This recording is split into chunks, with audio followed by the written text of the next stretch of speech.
কেউ ওখানে আছে, আর এতক্ষণ ধরে আমাদের কথা সে শুনছিল। মাছ চাই আমার, হ্যাঁ মাছ চাই, মাছ কোথায় আছে বল নিতাই, হ্যাঁ নিতাই বল, নহলে তোকে চিবিয়ে খেয়ে ফেলবো। মাছ কই বল, বল কোথায় মাছ, মাছ খাবো, মাছ চাই।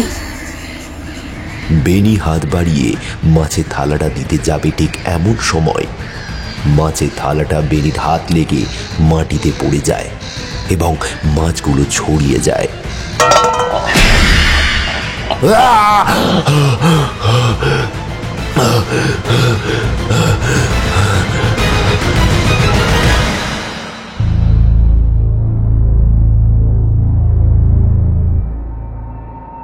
আজ আপনি শুনবেন এটি গ্রাম বাংলার ভূতের গল্প, তন্ময় সরকারের লেখা পেট কাটার গ্রাম। আজ গল্প পাঠে তন্ময়, গল্পের সূত্রধার আমি সুমন। এছাড়াও অন্যান্য চরিত্রে রয়েছে ভোলা, বিট্টু, বুবাই, শুভদীপ, সৌভিক, পম্পা, সুমনা, গোড়া, সুপ্রিয় ও আমি সুমন। শুরু হচ্ছে আজকের গল্প, তন্ময় সরকারের লেখা পেট কাটার গ্রাম।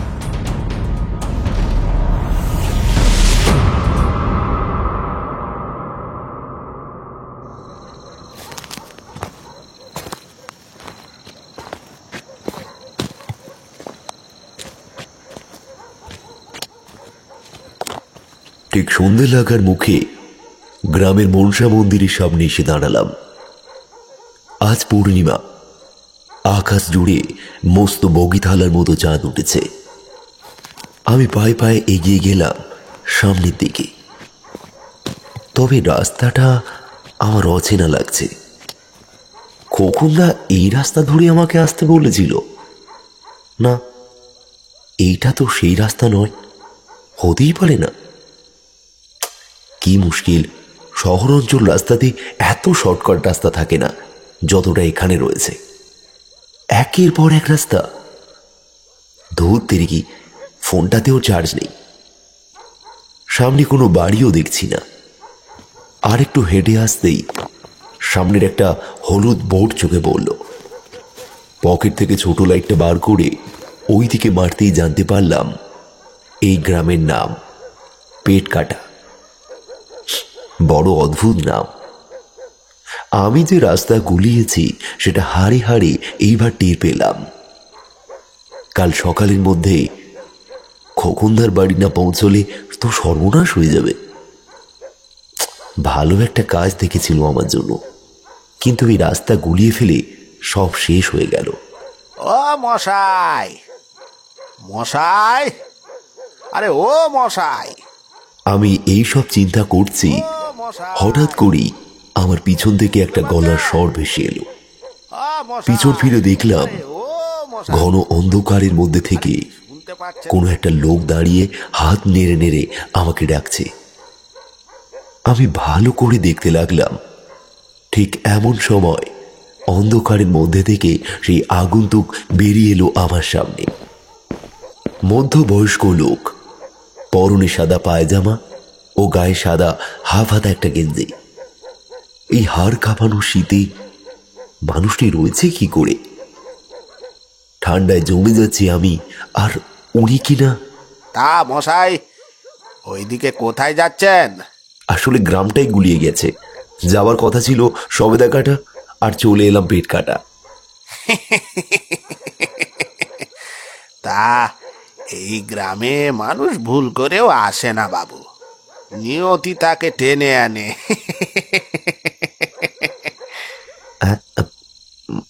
মানে কি বলছেন আপনি? বলছি, সবেদা কাটা এখান থেকে প্রায় 12-13 কিলোমিটার দূরে, আর আপনি প্রথম রাস্তা না ধরে এই 3 নম্বর রাস্তা নিশ্চয়ই ধরেছেন। তা তো ঠিক জানি না মশাই, কি সর্বনাশ হলো বলুন তো। হ্যাঁ, আর কি করা যাবে, চলুন আমার বাড়ি চলুন। এই দেখুন, কাটাপোনা কিনে নিয়ে যাচ্ছি বাড়িতে। আজ মাছ ভাজার সাথে মদ, চলুন চলুন। ভদ্রলোককে বেশ ইন্টারেস্টিং লাগছিল। আর তাছাড়া পথ যখন গলিয়ে ফেলেছি, আর কি করা যাবে, যাই ওনার বাড়িতে। এমন সময় সেই ভদ্রলোক বললেন, মশাই, পেছনে কিন্তু তাকাবেন না। আমার সাথে সামনের দিকে তাকিয়ে চুপচাপ হেঁটে চলে যাবেন, কেমন? কেন? আর মানেটা কি? পিছনে তাকালে? সেই পেছনে তাকাচ্ছেন, বারণ করছি না। তাকালে কি হবে সেটাই তো জানতে চাইছি। সব কথা শুনতে নেই মশাই। আপনাকে দেখে মনে হচ্ছে আপনার বয়স ওই আন্দাজ 23 কি 24 হবে। অনেক ছোট আপনি, তাই আপনার মাথার নেটও খুব স্লো, বুঝলেন কি না? কিন্তু পিছনে তো কিরকম একটা আওয়াজ হচ্ছে না? হ্যাঁ, ও তো হবে, শালা হাতে মাছ রয়েছে, জিভ লক লক করছে ওর। এখন যদি মাছ ফেলে রেখে দিই এখানে, 5 মিনিটের মধ্যে উদাও হয়ে যাবে। মাছ ফেলে রেখে চলে গেলে 5 মিনিটের মধ্যে উধাও হয়ে যাবে?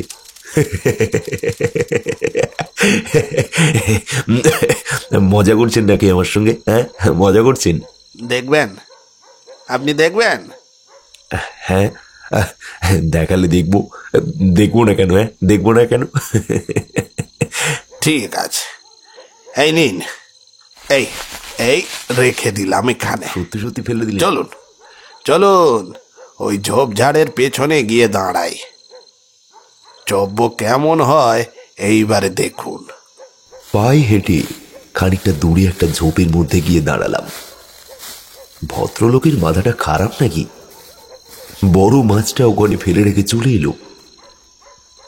হঠাৎ করে দেখলাম চোখের নিমেষে সেই মাছটা কোথায় যেন গায়েব হয়ে গেল। চোখের ভুল দেখছি নাকি? আর আকাশে থাকা চাঁদ কোথায় গেল? কালো চাদর মুড়িয়ে সমস্ত দিকে মেঘ যেন ঘিরে ফেলেছে। হালকা আলোর সামনে পড়ে থাকা কালো ফিতের মতো সরু রাস্তাটিকে সাপের খোলসের মতো লাগছিল আমার। ভদ্রলোক ভয়ানক খলকল করে হাসল।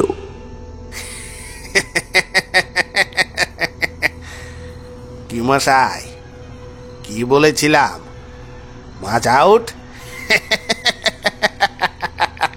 কিন্তু এটা এটা কি করে হলো? হ্যাঁ, হয় হয়, পেট কাটার গ্রামে এ সবই হয়। কত রকমের নানান কীর্তি হয়েই থাকে কাকা, হয়েই থাকে। কিন্তু বিড়ালে নিয়ে চলে যায়নি তো? আরে দূর মশাই, চোখের সামনে বিড়াল যদি থাকতো তাহলে কি দেখতে পেতেন না? যখন আপনি কিছুই দেখতে পাননি, তার মানে ওটা অন্য কেউ ছিল। অন্য কেউ মানে? কে ছিল? মেছো পেতনি, নাম শুনেছেন কখনো? হ্যাঁ, শুনেছি। ও তেরি, ও ছিল? হ্যাঁ হ্যাঁ মশাই, হ্যাঁ। আরে আপনি এত ভয় পাচ্ছেন কেন? আমি তো আছি নাকি? হ্যাঁ। এমন সময় দূরের অন্ধকারের ভিতর থেকে তীব্র গর্জন শুনতে পাওয়া যায়, আর তারপরে শোনা যায় তার ভয়ানক কণ্ঠ।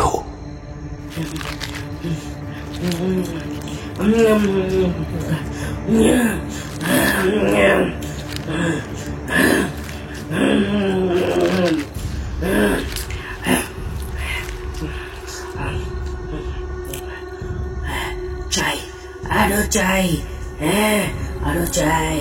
মাছ খাবো, মাছ খাবো, মাছ খাবো, মাছ খাবো।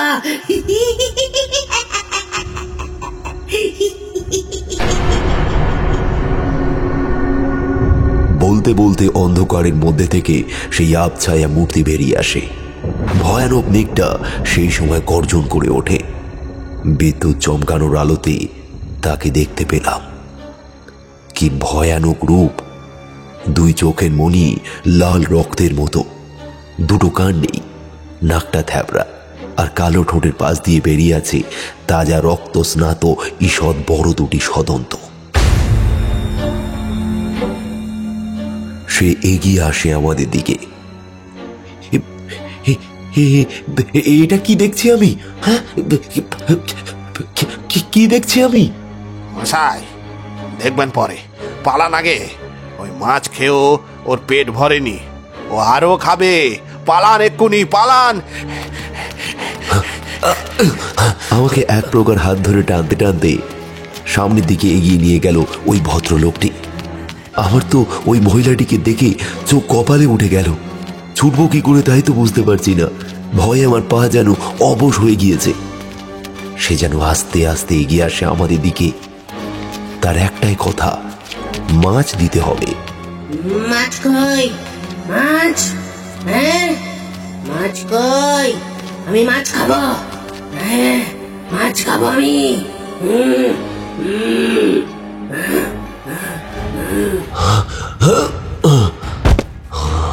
আমার চোখ যেন দাঁড়িয়ে যায় তার ওই কণ্ঠ শুনে। আমি সেখানেই জ্ঞান হারিয়ে ফেলি। এরপর কি হয়েছে সেখানে আমি তাও জানি না। চোখ যখন খুললাম তখন দেখলাম উঠোনের একটা তক্তপোষের উপরে শুয়ে আছি। আমার সামনে 2-3 জন লোক দাঁড়িয়ে আছে। তাদের মধ্যে কাল রাতে আমার সাথে যে লোকটি ছিল সেও সেখানে উপস্থিত ছিল। মশাই চোখ চেয়েছেন দেখছি। আমি তো ভাবলাম ওই চোখ আর জীবনে খুলবে না।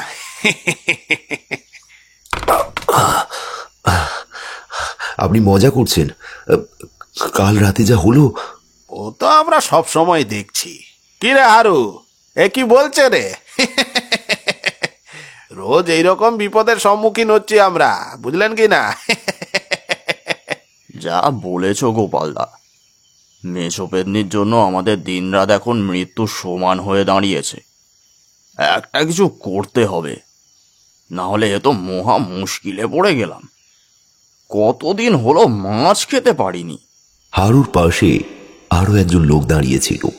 সে বলল, তার বলতে ওই চোরন মাঝির ছেলে নিতাইয়ে যেদিনকে ভূতে চেপেছিল সেদিন তো পাশের গ্রাম থেকে পিন্টু তান্ত্রিককে আনা হলো।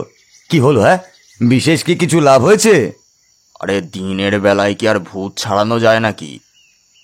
তাই জন্য এখনো চেপে ধরে বসে আছে। দেখো না আজ রাতে কি হয়। কবে ভূতে চেপেছিল? চেপেছে বলতে অনেক দিন দৃষ্টি দিয়ে রেখেছিল ওকে। ছেলেটা একটু ক্যাবলা মতো, তাই অতটা বুঝে উঠতে পারেনি। রোজ রাতে সে নাকি কিসের একটা গন্ধ পেত, আষ্টে গন্ধ টাইপের।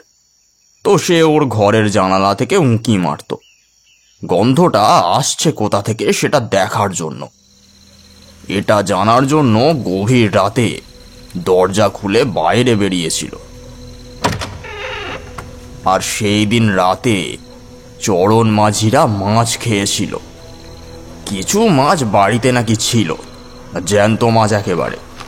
তারপর নিতাই গন্ধের চোটে বাইরে বেরিয়ে চারিদিক দেখতে লাগলো, কিন্তু কাউকে দেখতে পেল না। তাই সে আবার বাড়ির মধ্যে ঢুকে পড়ল। রাত তখন প্রায় 2টোর কাছাকাছি। নিতাইয়ের বাবা মা পাশের ঘরে ঘুমোচ্ছিল। হঠাৎ করে নিতাই রান্নাঘর থেকে কিছু একটা পড়ার আওয়াজ পায়। থমকে যায় সে।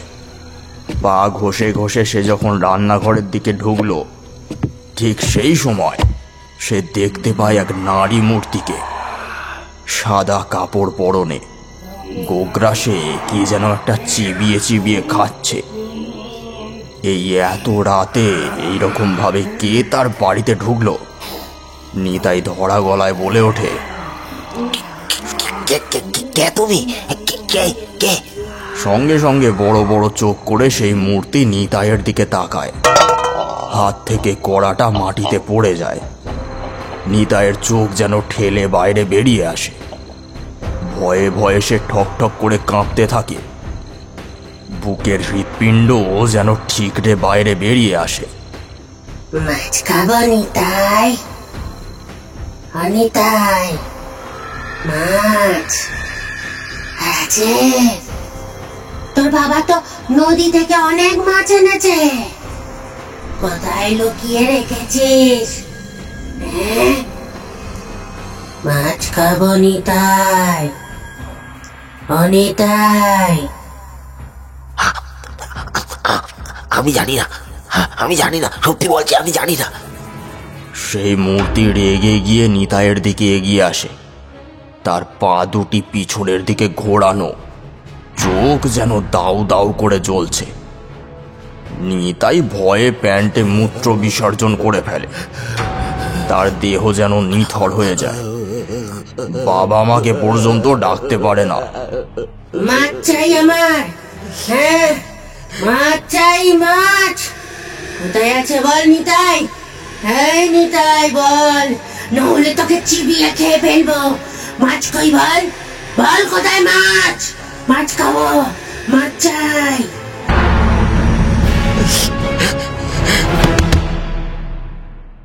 নিতাই মূর্ছিত হয়ে পড়ে যায় সেখানে। সকালে যখন তার জ্ঞান ফেরে, তখন কিছুক্ষণের জন্য সে কাউকে চিনতে পারে না, এমনকি তার বাবা মাকেও না।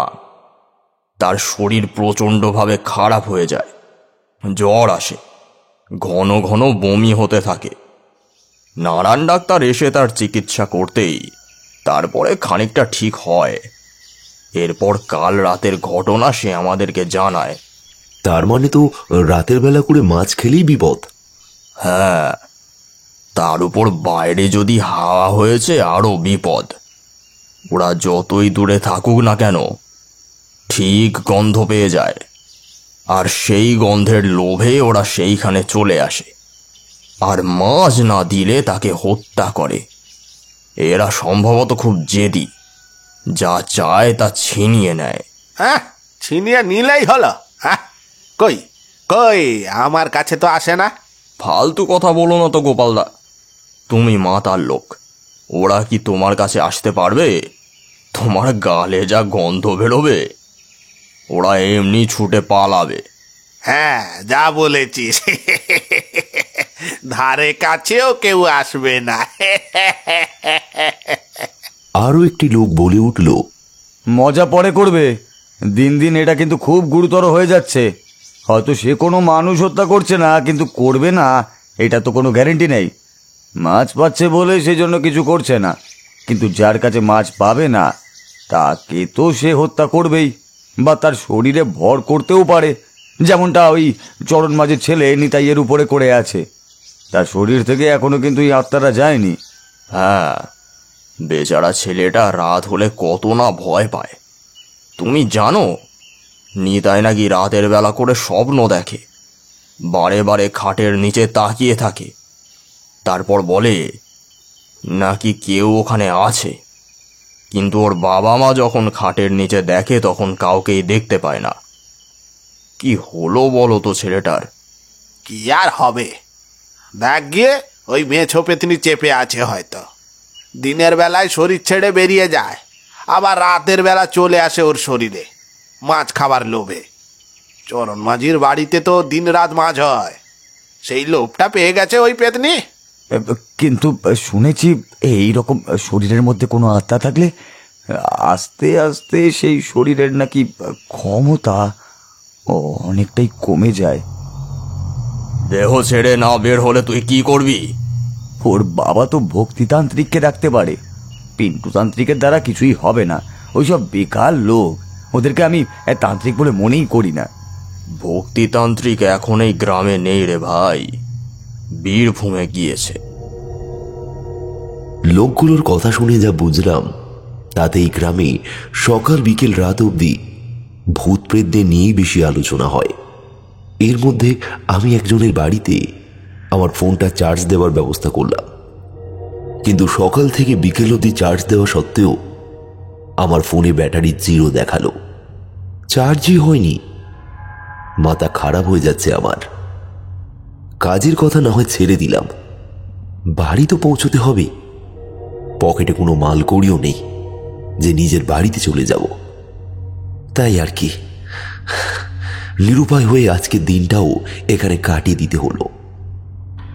বিকেলের একটু পরে খবর এলো হরিচরণ নামে একটি ছেলেকে খালের ধারে মৃত অবস্থায় পাওয়া গিয়েছে। আমরা সেইখানে যেতেই দেখলাম গ্রামের আরো অনেক মানুষ সেখানে জড়ো হয়েছিল। গ্রামবাসীদের দাবি, এইরকম মৃত্যু তারা এর পূর্বে কোনোদিনও দেখেনি। আমি যখন হরিচরণের ডেড বডিটা দেখলাম তখন আমি ভয়ে বমি করে ফেলেছিলাম। কি বিভৎসভাবে তাকে হত্যা করেছে, কে করেছে তা জানা যায়নি। তবে যে করেছে সে অত্যন্ত রাগী প্রকৃতির মানুষ, আর না হলে সে কোনো মানুষই নয়। পেটের কাছে হাত ঢুকিয়ে নাড়ি ভুড়ি বার করে নিয়েছে। শরীরে কোনো রক্ত নেই, ছিবড়ে দেহটা শুধু পড়ে আছে। সবাই তো এই দৃশ্য দেখে ভয়ে ঠক ঠক করে কাঁপতে শুরু করেছে। সকলের একটাই দাবি যে ওই মেছো পেতনি এই সব কাজ করেছে। হয়তো হরিচরণ রাতের অন্ধকারে মাছ নিয়ে আসছিল, আর ঠিক সেই সময় সেই মেছো পেতনি মাছ খাবে বলে তার কাছে এসেছিল, কিন্তু হরিচরণ তাকে হয়তো মাছটা দেয়নি। সেই রাগেই মেছো পেতনি এই বিভৎস কাণ্ডটা করেছে। আমার পাশে দাঁড়িয়েছিল গোপাল। সে আমার কানের কাছে এসে বলল, বলি, চমকে যাওয়ার কিছু নেই ভাইপো। এই পেট কাটা গ্রামে দিন রাত এইসবই লেগে থাকে। আমরা তো অনেক ব্যাপার গোপন করে রাখি। শিশুরা মায়ের পেটে থাকা অবস্থায় ভালো করে জেনে যায় যে তারা কোথায় জন্ম নিতে চলেছে, বুঝলে কিনা? পুলিশ আসলো, কিন্তু তারা করবেটাই বাকি। গ্রামবাসীদের সাথে কিছু কথাবার্তা বলল, তারপর তারাও চলে গেল। বডিটা নিয়ে গেল অ্যাম্বুলেন্সে করে।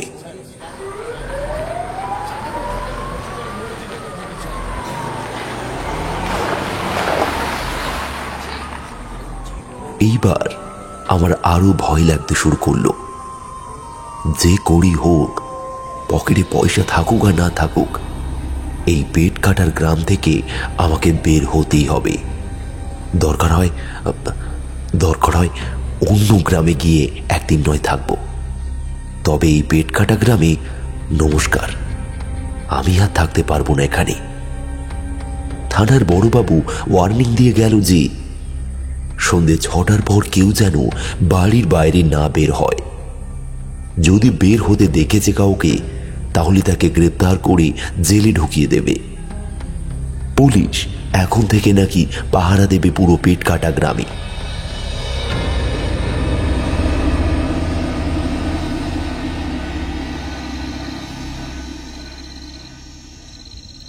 সেদিন সন্ধ্যাবেলায় আগুন জ্বালিয়ে গোপালের বাড়িতে আমি আর গোপালের আরো দুজন সঙ্গী বেনি ও হারু গল্প করছিলাম। গোপালকা সেই কখন থেকে মদ খাওয়া শুরু করেছে। আমার তো এইসব কিছুই ভালো লাগছিল না। যা দৃশ্য দেখেছি আজ, ওটা দেখার পর আমার আর কিছুই ভালো লাগছিল না। শোনো ভাইপো, তোমাকে একটা কথা বলি, চিন্তা করে কোনো লাভ নেই। তোমার কিচ্ছু হবে না, কারণ তুমি আমার শরণাপন্নই রয়েছ। তুমি কোনো চিন্তা করো না। তোমাকে আমি নিজে তোমার বাড়িতে দিয়ে আসবো। মন খারাপ করো না ভাইপো, মন খারাপ করো না। কিন্তু কবে? গ্রামের যা পরিস্থিতি দেখছি, চোখ কান খোলা না রাখলে নিজেকেই তো মরতে হবে। আরে ধুর মশাই, একটা 6 ফুট হাইটের পেতনি তোমার কি করবে? নাও নাও, একটু মদ খাও। মদ খেলে জীবনের সব টেনশন দূর হয়ে যায়। নাও খাও। আর সামনে মাছ ভাজা রয়েছে, ওটাও নাও, চাটের জন্য হেভি। না না না না, আমার ভালো লাগছে না, তোমরাই খাও। আচ্ছা গোপাল দা, ধরো তুমি এই মাছ ভাজাটা খাচ্ছ, আর ঠিক সেই সময় সেই মেছো পেতনিটা এলো, তো তুমি তখন কি করবে বলো তো? দেবো কানের গড়ায় একটা চট। বাপ কাকাদের সঙ্গে পাঙ্গা, মেছো পেতনির বাপ রে আমি, বুঝলি কিনা? এমন সময় খড়খড় করে কি যেন একটা শব্দ হলো। চমকে উঠলাম আমরা তিনজনে। গোপালের নেশা যে ভালো মতো হয়েছে তা বেশ ভালো করেই বোঝা গেল, কিন্তু খড়খড় করে শব্দটা আসছে কোথায় থেকে? হঠাৎ ডান দিকের একটা ঝোপের মধ্যে থেকে এই মাত্র কেউ যেন হাওয়ার গতিতে সরে গেল। আমি ভয়ে কেঁপে উঠলাম।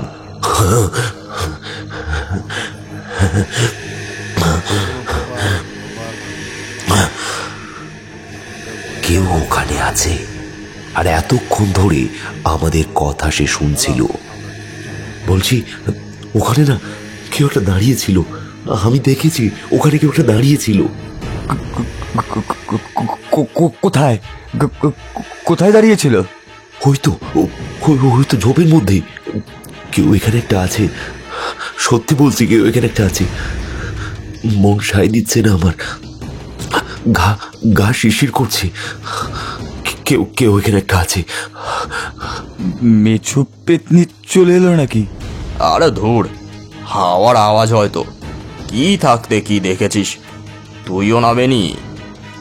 ও নয় এই গ্রামে নতুন, তুমি তো নয়। এরকম কত চোখের ফুল দেখেছি।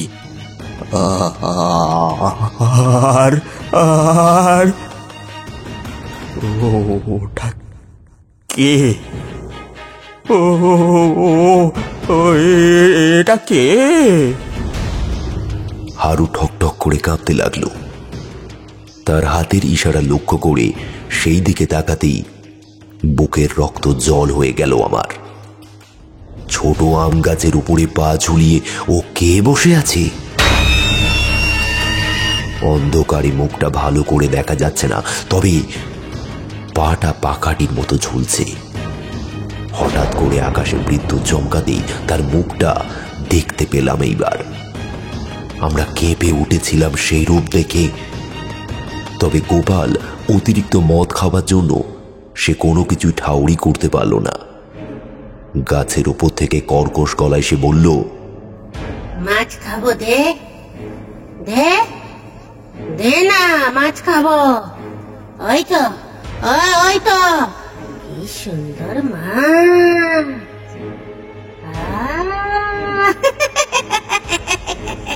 কি সুন্দর মাছ।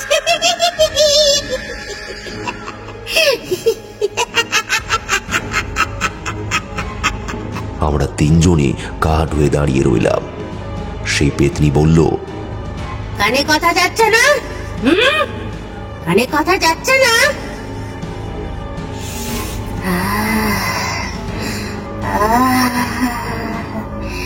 কি ভালো গন্ধ।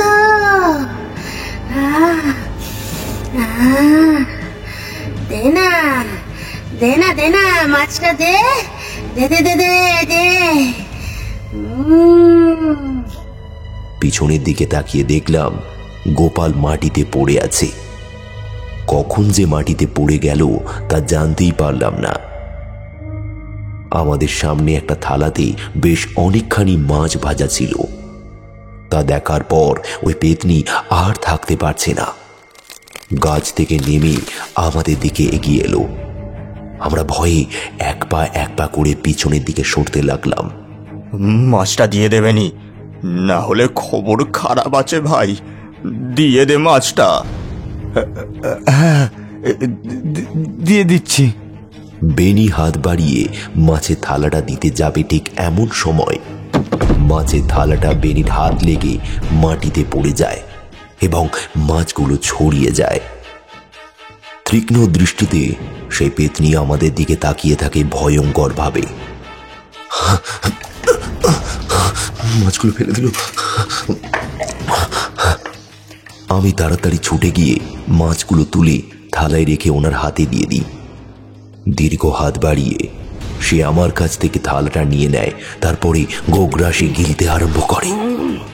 এই শীতের রাতে গায়ে ঘাম ঝরতে থাকে আমার। ওই মাছগুলো তৃপ্তি করে খায়, আর খাওয়া হয়ে যাবার পর হাতের আঙুলগুলো চাটতে থাকে। তারপর খিলখিল করে হাসতে হাসতে দূরের অন্ধকারে মিলিয়ে যায়। আমরা কাঠ হয়ে দাঁড়িয়ে থাকি।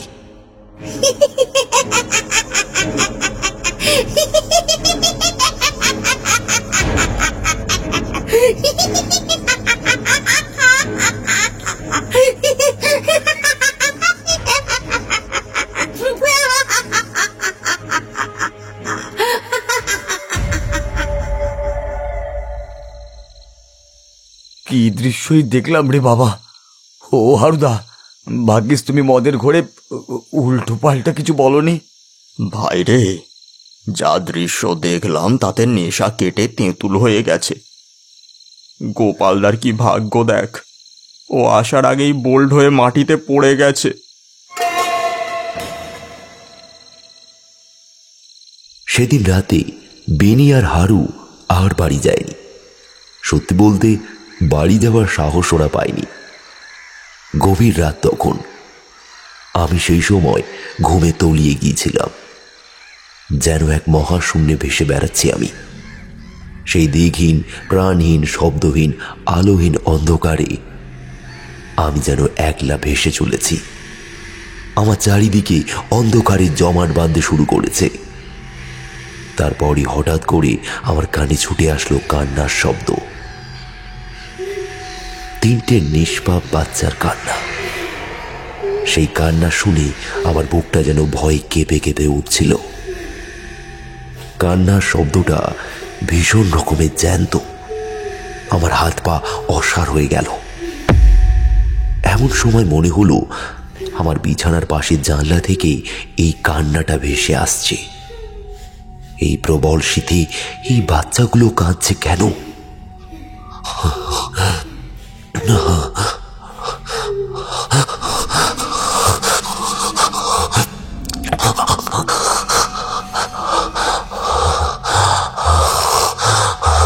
আমি আমার মায়ের কাছে যেতে চাই। ফিরিয়ে দাও, ফিরিয়ে দাও আমাদের।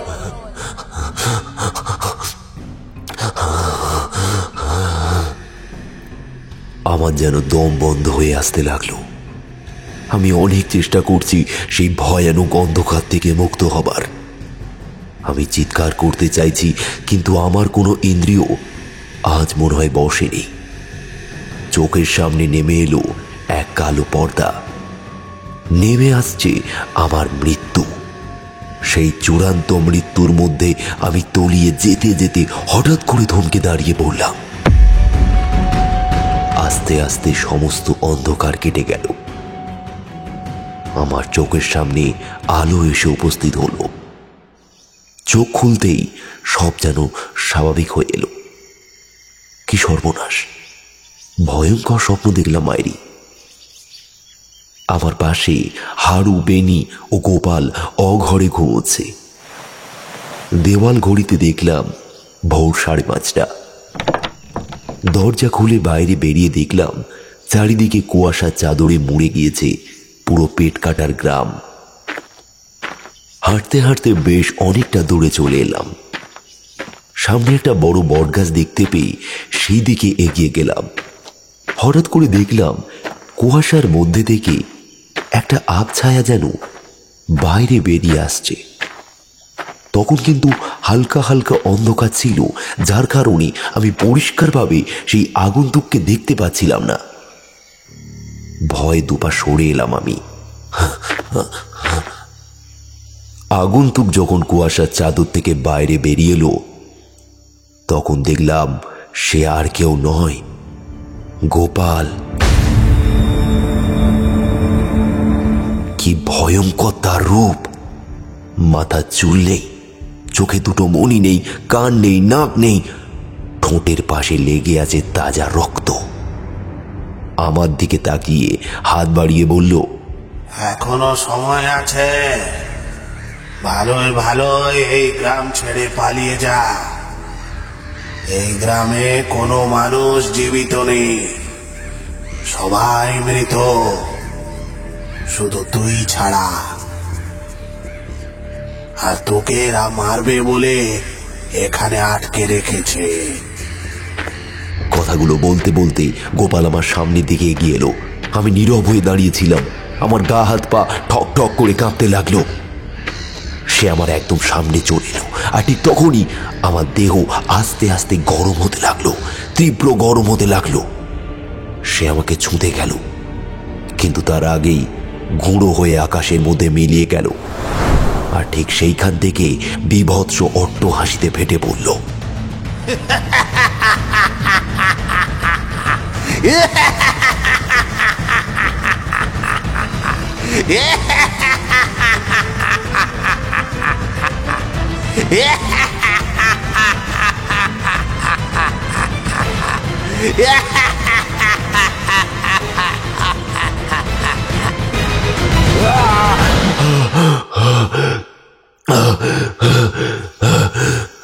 আরে আরে হলো কি ভাইপো?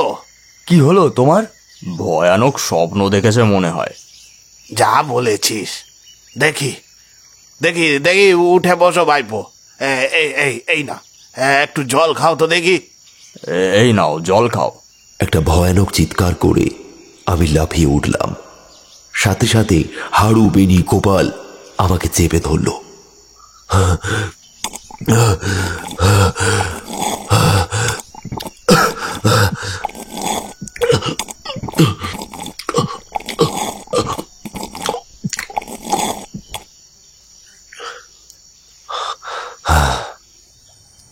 সব তাহলে স্বপ্ন ছিল। তবে তবে তবে ওই বাচ্চাগুলো কি কি তাদের পরিচয়? আর আর ওদের মাটাই বা কি?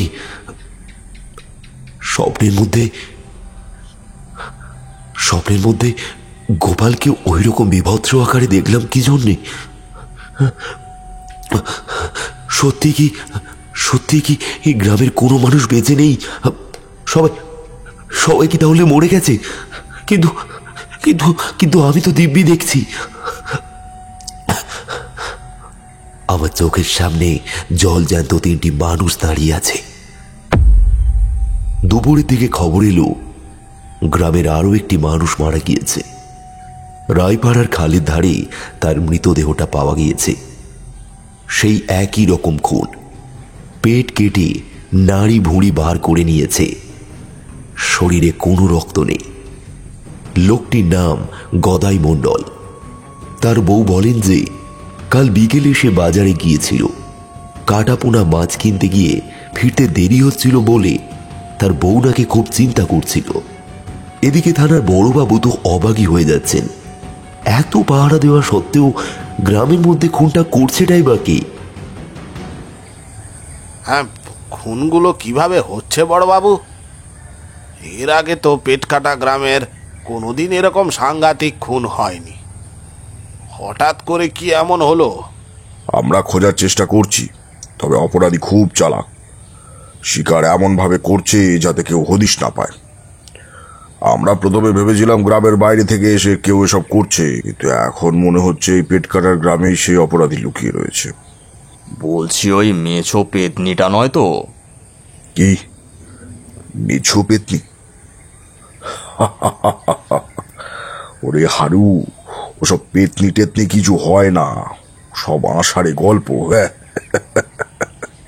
আপনি তো চোখের সামনে দেখেননি, তাই এরকম কথা বলছেন। যখন দেখবেন না তখন সব আউট হয়ে যাবে। দূর হতচ্ছাড়া, তুই যা, নিজের কাজে যা, ফালতু বকিস না। আর গোপাল, এই ছেলেটা কি? এ আমাদের গ্রামে ভুল করে চলে এসেছে। মানে রাস্তা গুলিয়ে এই আমাদের পেটকাটা গ্রামে চলে এসেছে। ও, বলছি গোপাল, একটু এদিকে আয় তো, কথা আছে তোর সাথে। আচ্ছা ভাইপো, একটু দাঁড়াও, আসছি। হ্যাঁ,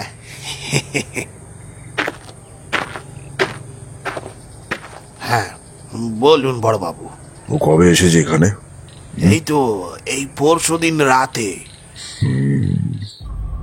আর তারপর থেকেই দুটো খুন হয়ে গেল। গন্ধটা ভালো ঠেকছে না গোপাল। হ্যাঁ, আমি ঠিক বুঝতে পারলাম না বড়বাবু।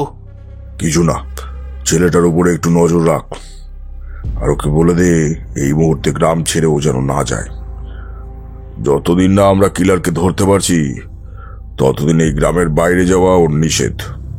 কিন্তু বড়বাবু, ওর তো আজ বাড়ি চলে যাওয়ার কথা। ও এইখানে কাজের জন্য এসেছিল, কিন্তু ভুল করে রাতের অন্ধকারে আমাদের গ্রামে ঢুকে পড়েছে। ওর পকেটে কোনো পয়সাও নেই, মোবাইল ফোনটাও এই 2 দিন হলো বন্ধ হয়ে পড়ে আছে, কাউকে ফোনও করতে পারছে না। তারপর ওর কারণ নাম্বারও মুখস্থ নেই। এই অবস্থায় ওকে বাড়ি পৌঁছে দেওয়াটা খুব জরুরি আমার মনে হয়। বেচারার মা বাবা চিন্তা করছে মনে হয়। বয়স তো বেশি নয়, ওই 23-24 হবে, বাচ্চা ছেলে। ওর উপর কি সন্দেহ করা উচিত হবে বাবু? শোন গোপাল, 23-24 বছরের ছেলেরা বাচ্চা হয় না। তোর জ্ঞানটা হাঁটুর নিচে রয়েছে এখনো। চোখ কানটা খোলা রাখ।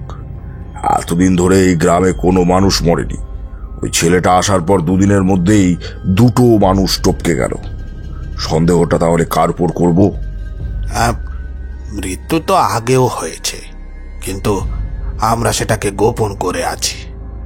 এই রকম মৃত্যু তো আমরা দেখেই চলেছি, আপনি তো ভালো করেই জানেন। তবে বেশ কিছু মাস বন্ধ ছিল, এখন আবার এইসব চালু হয়েছে। যাই হোক, আমার সন্দেহ হচ্ছে ছেলেটার উপর।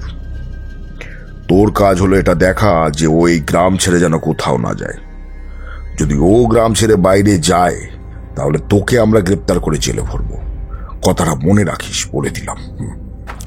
বড়বাবু, বড়বাবু শুনুন আমার কথা। বড়বাবু, আমার কথাটা শুনুন। বড়বাবু। আমরা 3 জনে এগিয়ে গেলাম গোপালের কাছে। কি বললো বড়বাবু? উনি বলছেন যতদিন না খুনিকে ধরতে পারছে ততদিন একে এই গ্রাম ছেড়ে বাইরে বের হতে দেওয়া যাবে না। কিন্তু কেন? এই মৃত্যুর সাথে তো আমার কোনো যোগাযোগ নেই। আমি তো এখানে সম্পূর্ণ নতুন, আমি তো জানতামও না। হ্যাঁ, সেটা তো আমরা বুঝতে পারছি ভাইপো, কিন্তু পুলিশের চোখ শালা খুব ক্রিটিক্যাল। চোখ যখন পড়েছে এত সহজে ছাড়বে না। তোমাকে যদি আমরা গ্রামের বাইরে বার করে দিই, তাহলে ওরা আমাকেই অ্যারেস্ট করবে।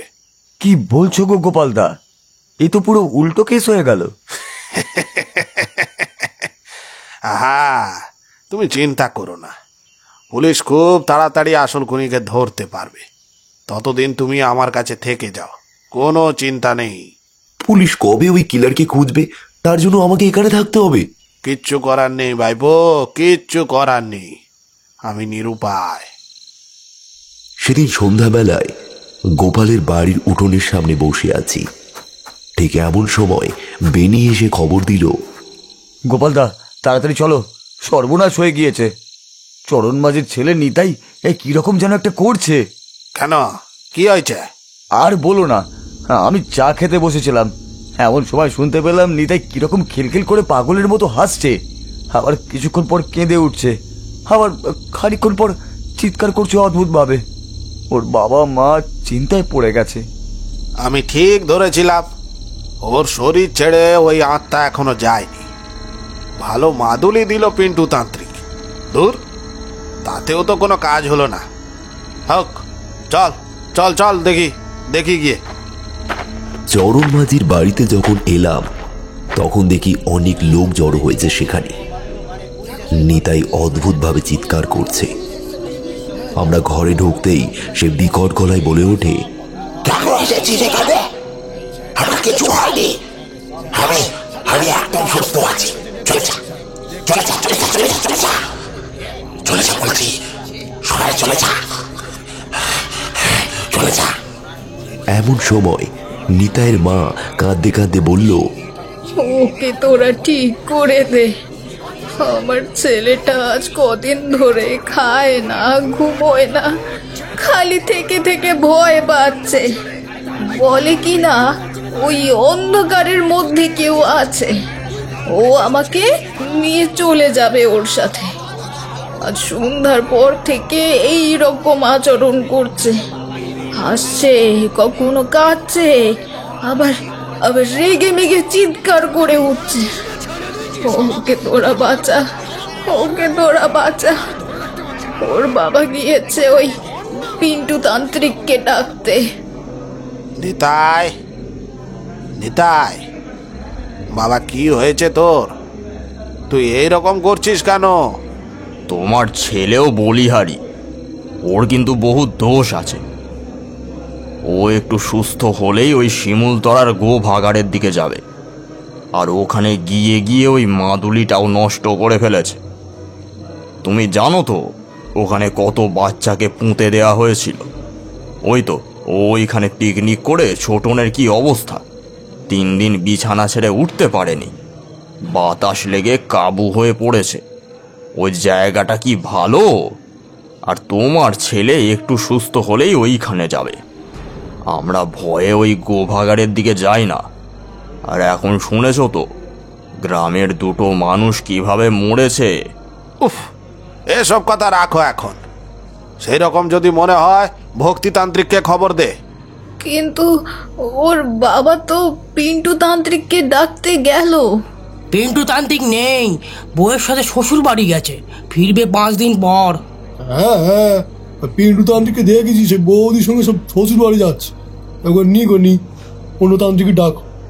তাহলে কেউ একজন সাইকেল নিয়ে যা, গিয়ে ভক্তিতান্ত্রিককে ডেকে নিয়ে আয়। উনি কি এখন বাড়িতে আছে? শুনেছিলাম উনি নাকি বীরভূমে গিয়েছিল। আরে না না, বাড়িতে আছে, বীরভূম থেকে ফিরে এসেছে। যা যা, তাড়াতাড়ি যা। একজন সাইকেল নিয়ে চলে গেল ভক্তিতান্ত্রিককে ডাকতে। আর ঠিক সেই সময় আমাদের সমস্ত কথা কান পেতে শুনছিল নিতাই।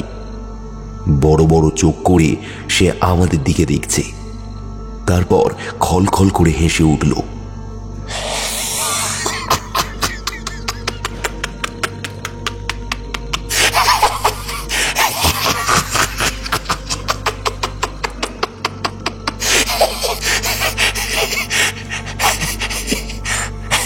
তুই যদি পিছনে তাকাতিস, তোকে তোকে ওখানে শেষ করে রেখে দিতাম রে নিতাই। বারবার হাত মেরে ওই জঙ্গলের মধ্যে কে আছে তা দেখতে চাইছিস না তুই? এইবার দেখিয়ে দিলাম জঙ্গলের মধ্যে কে আছে।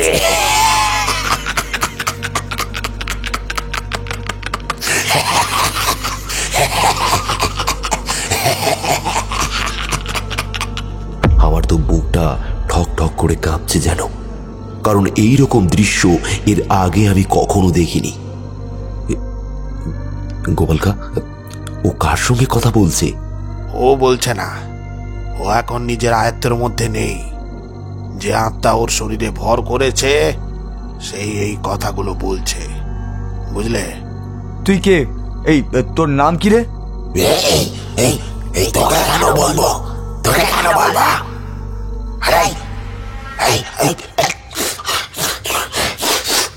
কে ধূপ জ্বেলেছিস? কে ধূপ জ্বেলেছিস? বারণ কর। আমি নিতে পারছি না, আমি নিতে পারছি না, আমি নিতে পারছি না ধূপের গন্ধ। বন্ধ কর, সহ্য করতে পারছি না।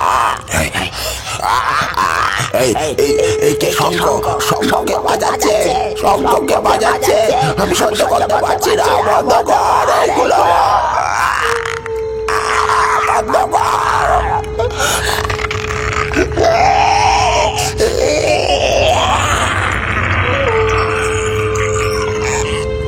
এই বন্ধ করে এইগুলো। ভুলে যাস না নিতাইকে রক্ষা করতে হবে। নিতাইকে বাঁচাতে গেলে ওর কথাগুলো আমাদের শুনতে হবে। বেনি, ভুল করে নাক দানা পাতা ওর নাকে দিস না। একই ওকে ধরা অসম্ভব হয়ে গিয়েছে, তারপরে এইসব দিস না একদম। ভক্তিতান্ত্রিক আসুক, তারপর না হয় দেখা যাবে। কে আসবে? কে আসবে? কাকে ডাকছিস? কাকে ডাকছিস? খবরদার, খবরদার, আমি বলে দিলাম, আমি তোদের ছাড়বো না। শেষ করে দেব, শেষ করে দেব, শেষ করে দেব, শেষ করে দেব।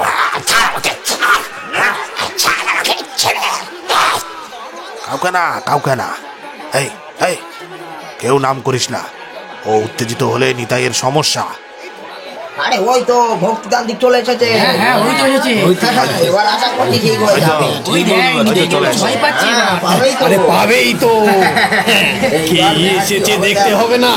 ওই পিন্টু তান্ত্রিককে না ডেকে আগে যদি ভক্তি তান্ত্রিককে ডাকতো। এমন সময় ঘরের মধ্যে পা রাখলো এক বৃদ্ধ, বয়স 50-এর কাছাকাছি হবে, রং টকটকে গৌরবর্ণ, মাথার চুল প্রায় সবই উঠে গিয়েছে, মুখের ভাবে ধূর্ততা ও বুদ্ধিমত্তা মেশানো, চোখ দুটি বড় বড় ও উজ্জ্বল, পরনে লাল পাঞ্জাবি ও লাল ধুতি। লোকের মুখে যেরকম কথা শুনছি তাতে মনে হচ্ছে এই তান্ত্রিক বেশ শক্তিশালী। সে আসতেই নিতাই যেন লেপের আড়ালে গুটিয়ে গেল। ভক্তিতান্ত্রিক বলল, ওকে কেউ বিরক্ত করো না, ছেড়ে দাও ওকে, ও থাক বসে ওর মতো। ভক্তি, ভক্তি, তুই এখনো বেঁচে আছিস, এখনো বেঁচে আছিস তুই? হ্যাঁ রে, কেন বলতো? কুবাকারের ধারে তো দাঁড়িয়েছিলিস, গলায় মন্ত্র পড়া পালা দিয়ে দেহ বন্ধন করে ভেবেছিলিস খুব শক্তিশালী হয়ে গিয়েছিস, খুব শক্তিশালী। ভয়ে তো ঠক ঠক করে কাঁপছিলিস।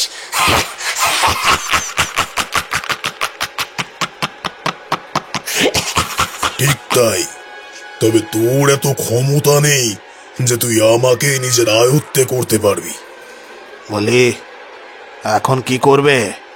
এই, তোরা এক কাজ কর, খাটের সাথে ওর হাত পা ভালো করে বেঁধে দে, আর ওর মাকে এখান থেকে চলে যেতে বল, কারণ যা কিছু করব আমি এবার, তাতে ওর মা দেখলে পাগল হয়ে যেতে পারে।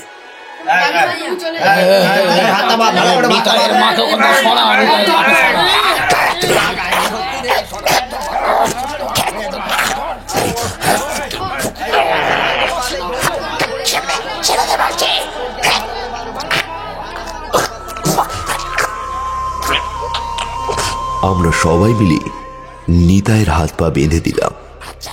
কি শক্তি ওর গায়ে! আমরা 10 জন মিলে ওকে ধরে রাখতে পারছি না। অনেক কষ্টে ওর হাত পা বাঁধতে সক্ষম হয়েছি আমরা। এই শোন, এইবারে স্বপনের দোকান থেকে এক ডাকে সরিষার তেল নিয়ে আয়। মনে রাখিস, দোকানে গিয়ে একবারই বলবি সরিষার তেল দাও, দুবার কিন্তু নয়। আর শুকনো হলুদ 5-6টা নিয়ে আসিস।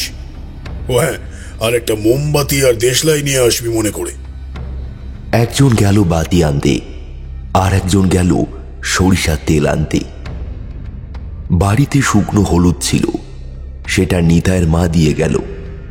সবকিছু তীক্ষ্ণ দৃষ্টিতে দেখতে লাগলো নিতাই। আমি একে নিয়ে যাব, তোরা কেউ আটকাতে পারবি না। ভক্তি, একে আমি নিয়ে যাব রে। তোকে নিয়ে যাওয়াচ্ছি আমি। সরিষার তেল ও কাঁচা হলুদ একে একে যখন সব এলো, তখন শুরু হলো ভূত ছাড়ানো যজ্ঞ। হলুদ পুড়িয়ে যেই না নিতাইয়ের নাকে দিয়েছে, ঠিক তখনই পাগলা কুকুরের মতো ছটফট করতে লাগলো সে। বিছানা কাঁপতে আরম্ভ করেছে। আমরা ধরে রাখতে পারছি না, এই মনে হয় তার হাতের দড়ি ছিঁড়ে যাবে। চিৎকার করছে সে, ছেড়ে দে, ছেড়ে দে, ছেড়ে দে বলছি, ছেড়ে দে। ভক্তি, ভক্তি, আমার ডাকে দিস না রে ভক্তি।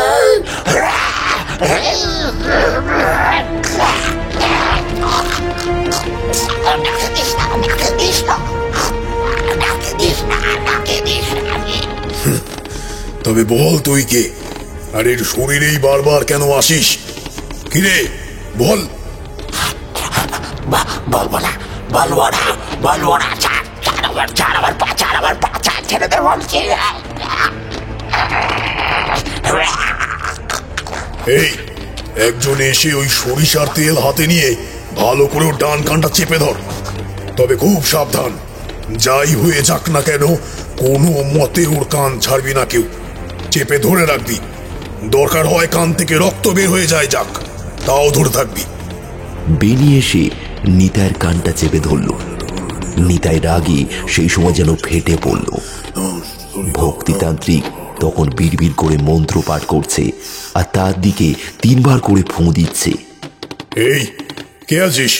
এই তুই এদিকে আয় দেখি। এই হলুদ পোড়াটা পুড়িয়ে ভালো করে ওর নাকে ধর। আগুন যদি ওর মুখেও পড়ে তাও ছাড়বি না। মনে রাখিস, মায়া দয়া করবি না একদম। তাড়াতাড়ি আয়। শেষ করবো তোকে। এইখানে আসলে তোর বাবা মাকে শেষ করবো। যেভাবে যেভাবে দুজনকে মেরেছি সেইভাবে তোকেও মারবো। দম থাকলে আয় আয় আয়। ভক্তিদা, ভক্তিদা দড়ি ছিঁড়ে যাচ্ছে, কি করব বলো, কি করব? চেপে ধরে থাক, দরকার হয় আরো কয়েকজন আয়, তবে একদম ছাড়বি না। এ যে সে আত্মা নয়, এ সাংঘাতিক আত্মা, ভয়ঙ্কর শক্তি দেখছি। ভুল করেও ছাড়িস না। এই তোরা দড়িটাকে বাঁধার চেষ্টা কর আগে। আমরা প্রচুর চেষ্টা করছি, কিন্তু কিন্তু কি তার গায়ে শক্তি! ভয়ঙ্কর চিৎকার করছে সে এবং গর্জনও করছে। ছেড়ে দে, ছেড়ে দে, ছেড়ে দে। আমাকে ছাড়, আমাকে ছাড়, আমাকে ছাড়, আমাকে। নাম বল, তোর নাম কি? নামটা বল বলছি। এই কান থেকে হাত ছাড়ছিস কেন তুই? বললাম না মায়া দয়া করবি না একদম। চেপে ধর, ধর চেপে। বাইরে ঝড় উঠেছে সেই সময়। চারিদিকে লোকেরা কেঁপে উঠল। অনেকে নিতাইয়ের ওই দৃশ্য দেখে আর ওই ভয়ঙ্কর ঝড় ওঠা দেখে বেশিরভাগ মানুষ বাড়ির দিকে পালিয়েছে। তখন আমরা ঘরের মধ্যে 10 থেকে 12 জন ছিলাম। কিরে, নাম বলবি? নামটা বল বলছি কিন্তু। কে তুই? শুনতে পাচ্ছিস না? নাম বল। আমি আমি আমি আমি বলবো না, আমি বলবো না,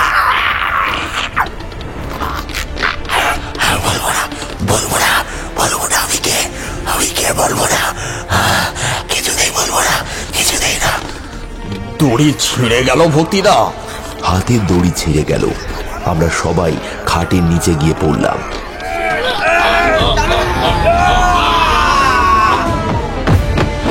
নিতাই এক ভয়ঙ্কর গর্জন করে ঠেলে দিল ভক্তিতান্ত্রিককে।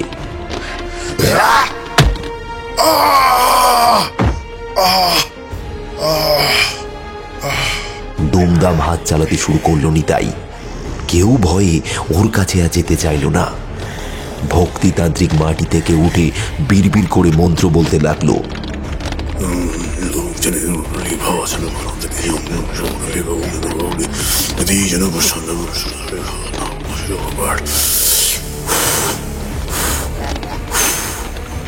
আর ফুঁ দিতে লাগলো।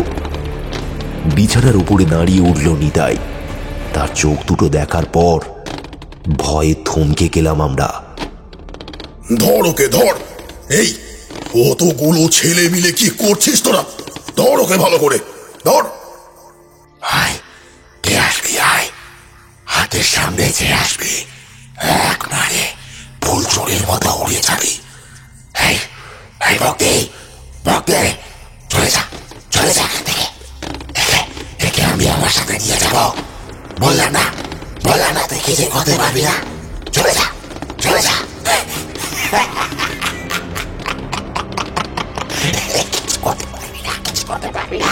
আমি করে দেখাবো তোকে। আমি ওর দেহ থেকে বের করেই ছাড়বো। এই সবাই মিলে একসাথে যা দেখি তো কি করে দেখি। নিতাই হাত চালাতে আরম্ভ করলো, কিন্তু আমরা কায়দা করে ওকে চেপে ধরলাম।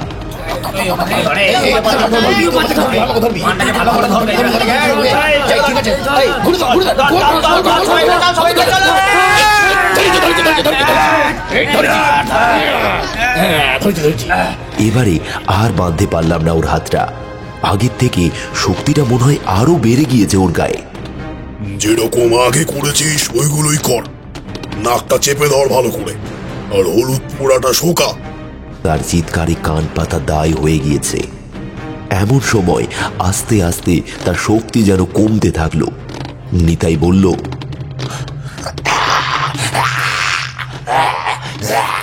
বলছি বলছি বলছি বলছি আমি কে বলছি, ছেড়ে দে ছেড়ে দে ছেড়ে দে, আমার ডাকে দিস না, আমার ডাকে আমাকে মন্ত্র থামা, মন্ত্র পড়া থামা রে, ভক্তি থামা, ভক্তি থামা রে, মন্ত্র পড়া। আমি বলছি আমি কে, আমি বলছি।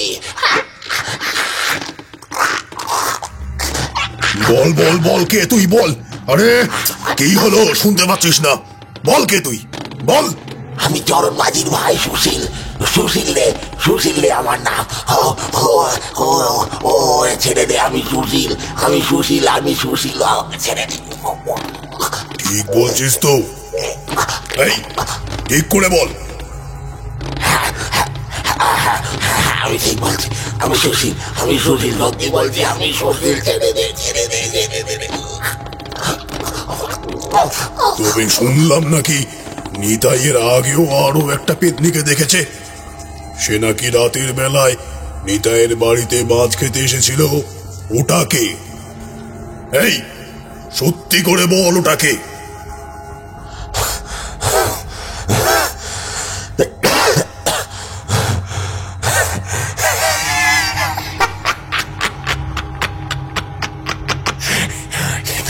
সে তো গোপাল রায়ের বউ জয়ন্তী, জয়ন্তী পাগলি মরে গিয়েছিল, মরে গিয়েছিল তো ওই শিমুলতলার পুকুরে। আর তারপরে মাছের লোভ তার গালে লেগে গিয়েছিল, সেই জন্য ও মাছের লোভে সবার বাড়ি বাড়ি রাতের বেলা করে যেত।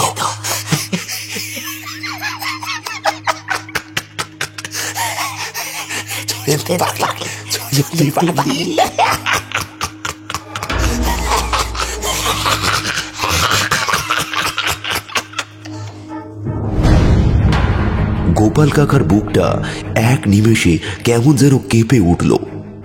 সে নীরব হয়ে দাঁড়িয়ে রইল। আমরা তার মুখের দিকে চেয়ে রইলাম। দুটো হত্যা কেন করেছিস? কি হলো, দুটো হত্যা কেন করেছিস? বলবি না, বলবি না? এই ওর নাকে ধর, ভালো করে ধর, ভালো করে আগুনে পোড়া তো হলুদটা।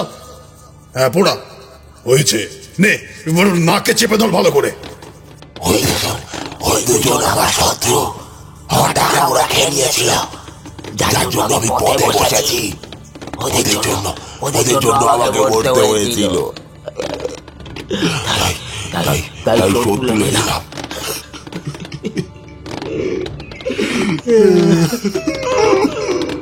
তাহলে নেতায়ের শরীরে এলি কেন? ওর বাবা আমাকে ভাগ দেয়নি, জায়গা জমি কিচ্ছু দেয়নি।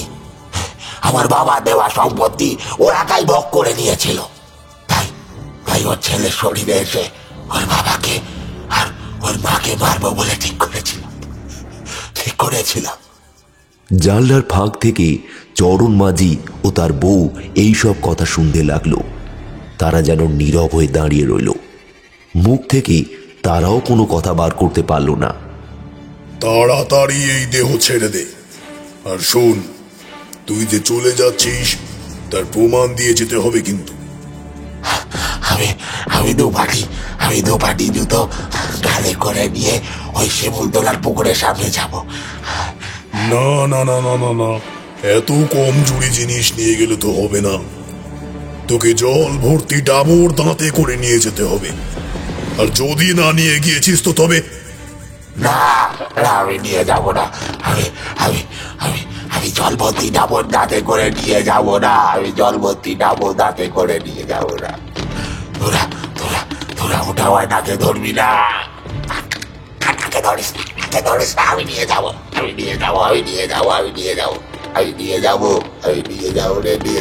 জল ভর্তি ডাবর দাঁতে করে নিয়ে গেলে ও দাদা থাকবে আর নিয়ে যাবে বা কি করে?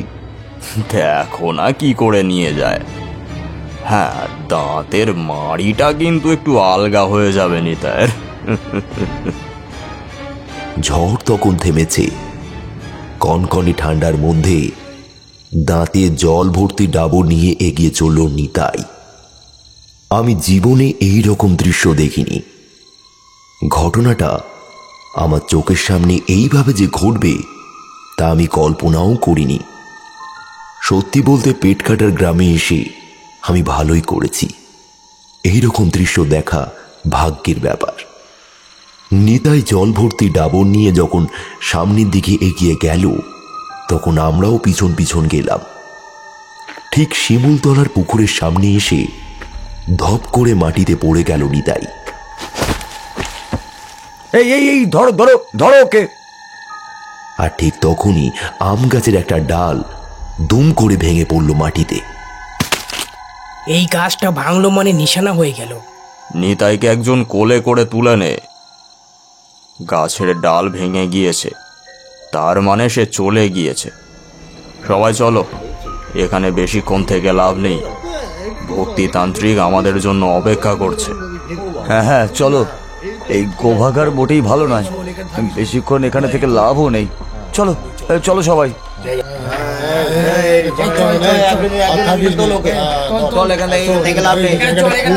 ভক্তিতান্ত্রিক অপেক্ষা করছে, চল চল চল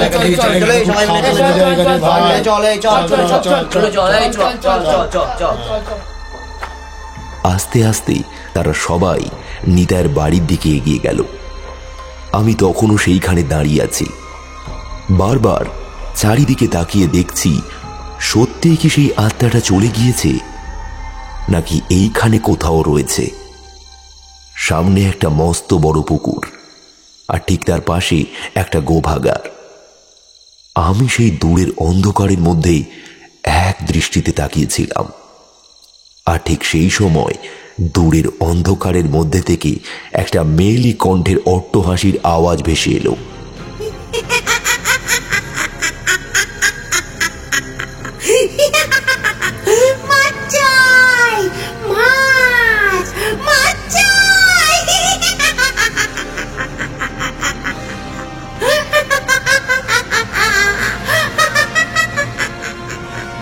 তার সাথে সাথে কিছু বাচ্চা কণ্ঠও আমি শুনতে পেলাম।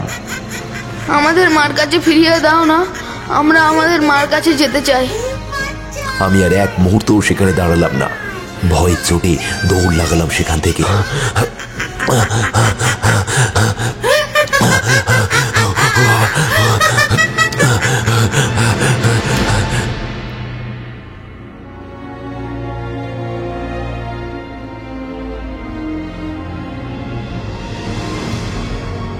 তারপরে আমাকে বেশ কিছুদিন ওই পেটকাটা গ্রামে থাকতে হয়েছিল।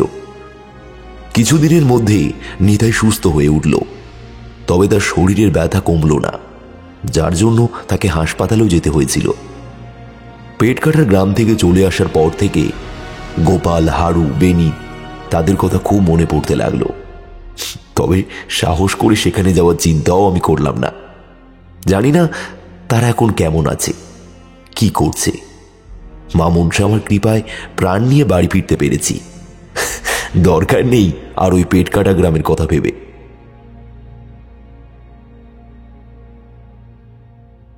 শুনছিলেন আজকের গল্প তন্ময় সরকারের লেখা পেট কাটার গ্রাম। গল্পটি কেমন লাগলো তা কমেন্ট করে নিশ্চয়ই জানাবেন। ভালো লাগলে একটা লাইক করে দেবেন, এবং আরও নতুন নতুন নানান ধরনের গল্প শুনতে চাইলে আমাদের চ্যানেলটিকে সাবস্ক্রাইব করে পাশে থাকা বেল বাটনটি অল অপশনে সেট করে নেবেন। ভালো থাকবেন, ধন্যবাদ।